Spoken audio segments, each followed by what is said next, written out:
আমার হাতে। আর দুখানা পরোটার দাম 20 টাকা। আজকের ডেটে কি স্পেশাল অফার টফার চালু করেছে সেটাও জানি না, বাট কথা হলো এখন সোশ্যাল মিডিয়ায় ধুম উঠেছে, যদি তুমি রিভিউ না দাও খেয়ে তাহলে তুমি কিসের ফুড ব্লগার। তো এর জন্যই নেওয়া মেনলি।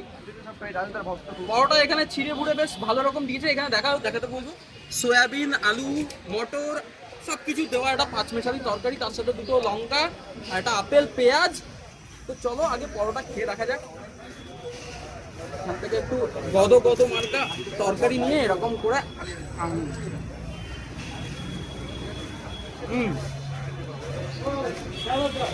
নরম তুলতুলে পরোটা, তার সাথে সয়াবিনের তরকারি, জাস্ট অসাম লাগছে। এই যে আপেল, পেঁয়াজ,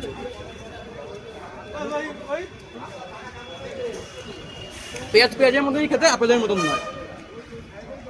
ওভারঅল ভালোই লাগছে। প্রথমে ভিড় তো লেভেলের।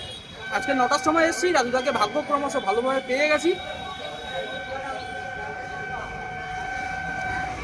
ভালো। এখন আবার নতুন কি চালু করেছে যেন 40 টাকায় কটা, 40 টাকা না, 50 টাকায় তোর 4টে পরোটা, একটা সেদ্ধ ডিম, একটা কাঁচা লঙ্কা, একটা আপেল, মাত্র 50 টাকা। যাতে হবে না ট্রেনের টিকিটও। ট্রেনের টিকিটও হবে না।